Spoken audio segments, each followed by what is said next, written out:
안녕하십니까. 자, 여러분들 다 성공하고 싶으시죠? 그 성공하려고 하는 거 아닙니까?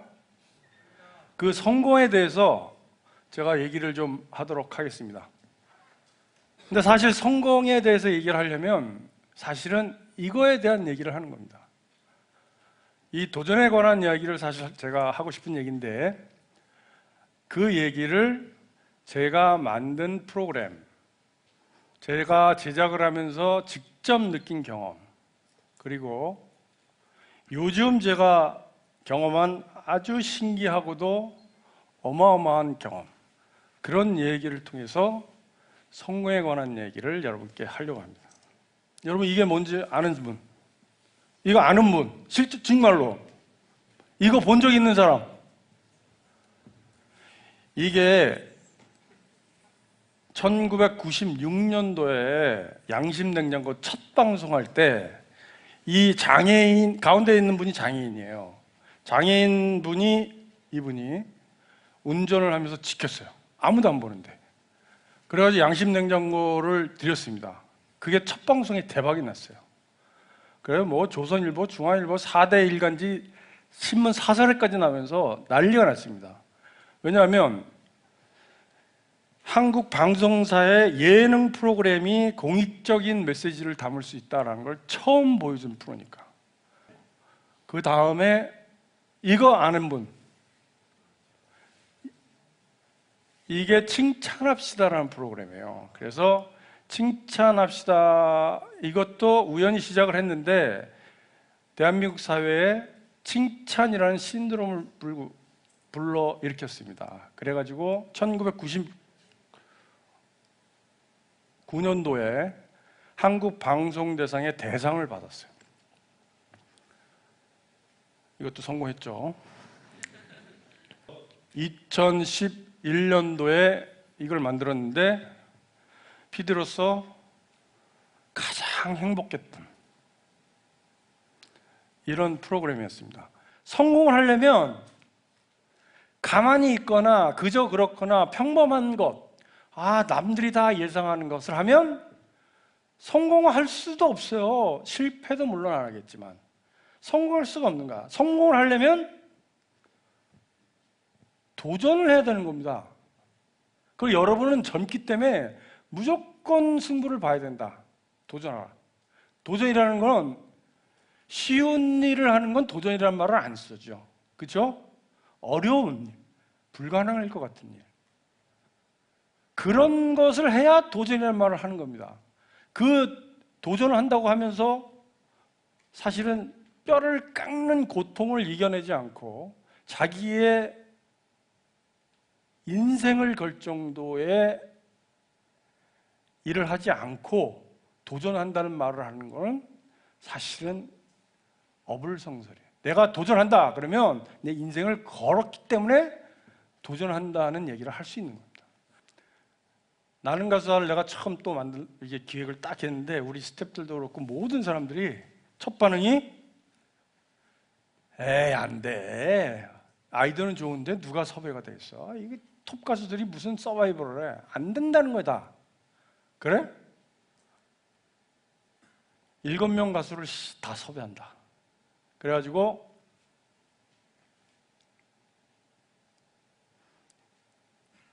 딱 리스트업을 했습니다.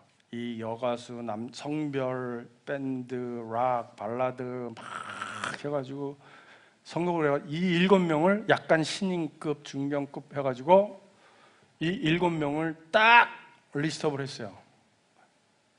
이 사람을 7명을 섭외를 해야 되는데 이 중에 한 명이라도 섭외에 실패하면 나는 가수 안 만든다. 누가 안 되니까 이 가수가 안 되니까 다른 가수를 넣고 또 이렇게 해가지고 만드는 그런 거 안 하겠다. 처음에 우리가 이상적이라고 생각했던 이 7명을 다 섭외해야 프로그램 제작한다. 안 그러면 포기. 라고 배수의 진을 친 거죠. 올인을 했습니다. 그렇다면 이제 실제 섭외에 들어가야 되는데 가장 섭외하기 어려울 것 같은 사람부터 섭외를 해야죠. 그 사람이 안 되면 이제 끝나면 되니까. 뭐 섭외하기 쉬운 사람이 이렇게 섭외했다가 마지막에 안 되면 포기해야 되니까. 그래서 가장 어려운 사람부터 하자. 누굴 것 같아요? 누구? 박정현?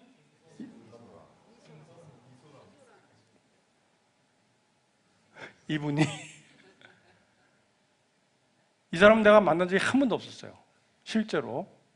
그래가지고 이 사람 주변을 한 달 이상 조사해서 친한 PD, 싫어하는 PD, 친한 음반 기획사 사람, 뭐 싫어하는 사람 포섭을 해가지고 친한 사람들에게 다 이거 좋은 프로 같다 뭐 이렇게 얘기하게 하고 그 다음에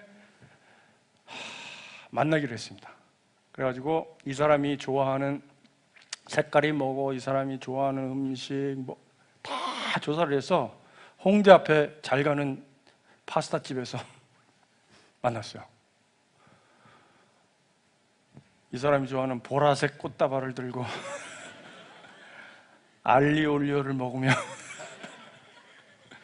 2시간 동안 내가 열변을 토했습니다.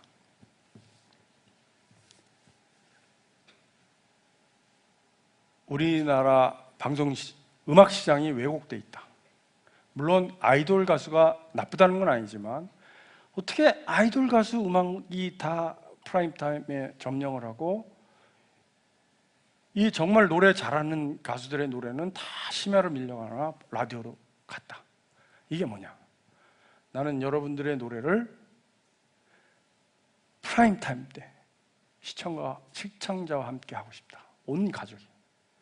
그러려면 장치가 필요하다. 최소한의 장치. 그게 서바이벌이다. 나를 믿고 해다. 어마어마하게 설득을 했습니다.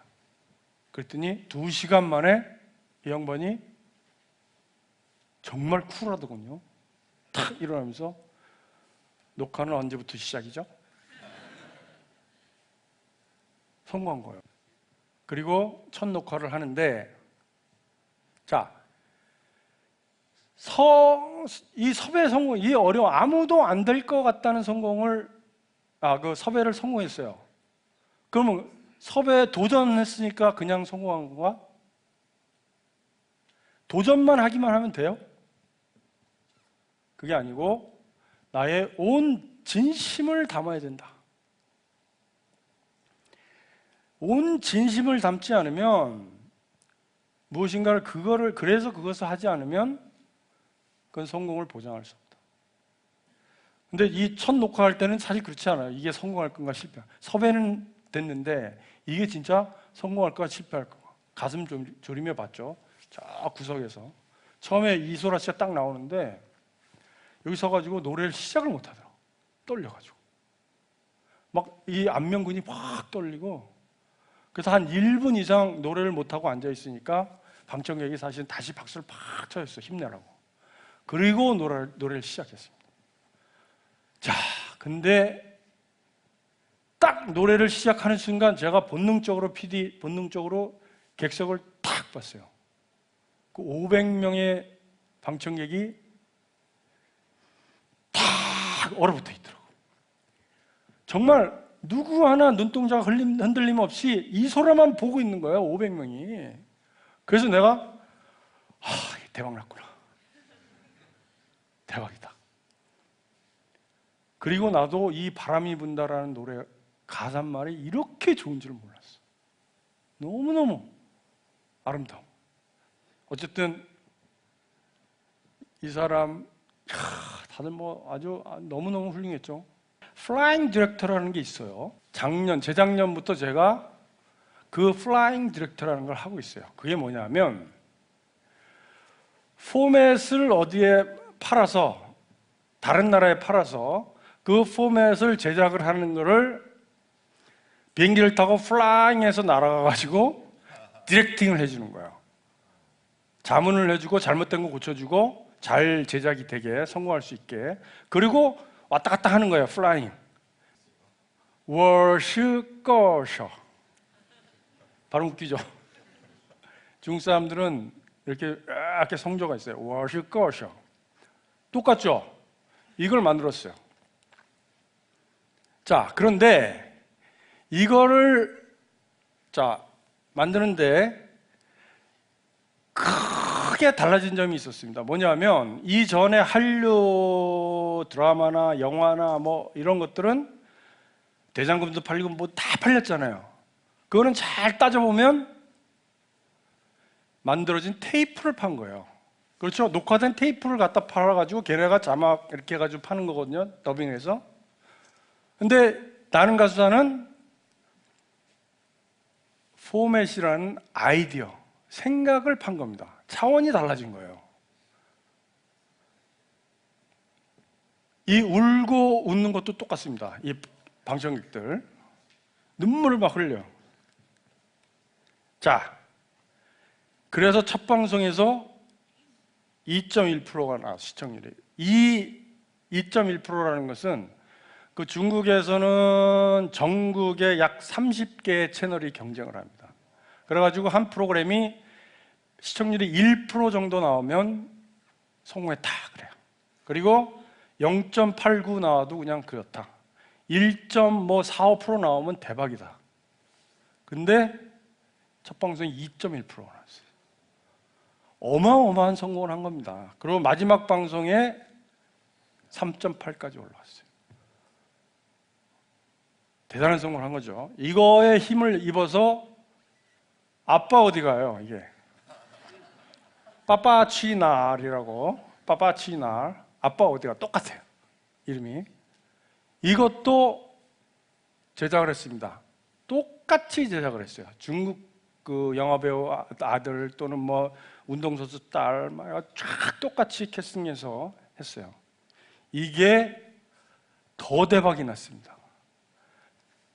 첫 방송에 2.6%가 나오더니 끝나갈 때쯤 돼가지고 마지막 방송에선 5.8%. 대도시 시청률은 8%가 넘었어요.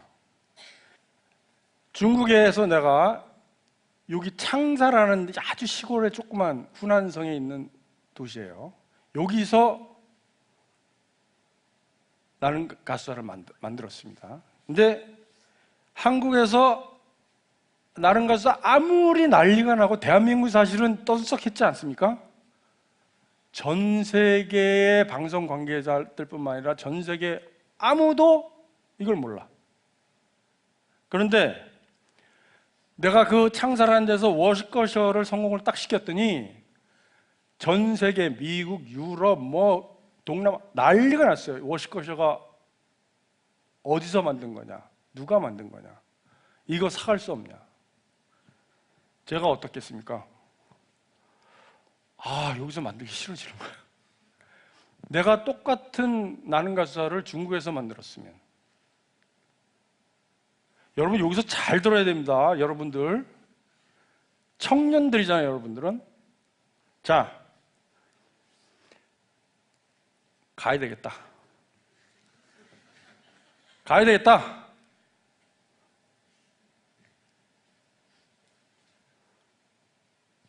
도전. 자, 요렇게 여러분 요 서울 보이세요? 서울? 요 조그만 서울 올라갈 생각 하지 말고 왜 서울을 가려고 그래? 중국으로 가라 이거 중국. 에? 새로운 세상이 열리는 겁니다. 자, 이제 마지막 얘기를 5분 내에 정리를 한번 하도록 하겠습니다. 자, 진심 어린 도전을 했다. 그러면 성공한다. 그러나, 진심 어린 도전을 했으면 성공해. 이거는 맞는 것 같아요. 그런데 이 성공이라는 게 무엇이냐? 여러분께 이 젊은이들에게 제가 하고 싶은 이야기가 지금부터 합니다. 성공이 그럼 뭐냐? 내가 계획했던 것, 내가 도전한 것이 이루어지는 것이 성공인가? 제가 남미 여행을 추방당하듯이 남미로 가서 여행을 쫙 가면서 거의 2달이 지난 마지막 시점에 아마존에 갔습니다. 베나나 혼자 말고 아마존에 가서, 여기가 아마존이에요. 마나우스라는 도시인데 거기서 하루는 이 아마존 강가에서 하루 종일 해가 저물 때까지 이 강물을 하염없이 바라봤습니다. 눈을 못 떼겠더라고요. 그 아마존의 그 끝이 안 보이는 강폭의 그 거대한 양의 흐름을 보면서 참 무섭다.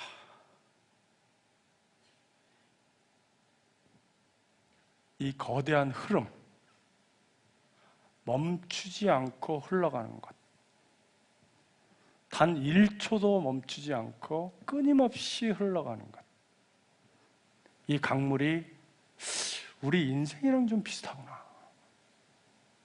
흐르는 시간과 비슷하구나. 멈출 수 없는, 누구나 다 멈추고 싶지만 절대 멈출 수 없고 멈추지 않는 거대한 흐름. 그걸 보면서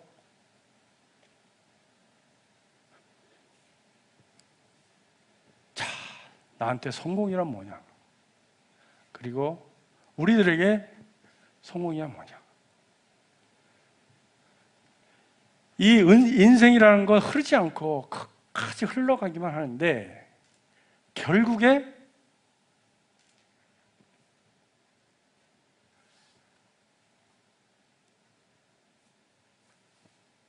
죽는다는 것. 결과는 딱 하나. 우리가 알 수 있는 결과는 딱 하나. 죽는다는 것. 그 외에는 흘러가기만 한다. 자, 그래서 내가 내린 결론이 진심을 다해서 거침없이 도전하는 것. 도전하는 것 그 자체가 성공이다. 여러분, 나도 하는데, 나 같은 사람도 하는데 여러분은 못할 게 뭐가 있습니까? 자, 마지막으로, 자, 어마어마한 땅이죠? 여러분께 상징적으로 말씀드리는 겁니다. 자, 도전하십시오. 여러분과 오늘 짧지만 굵게 아주 즐거운 시간을 보냈습니다. 이 중에서 계신 모든 분이 성공하는 인생을 사시길 바라면서 짜요. 감사합니다. 이쯤에서 질문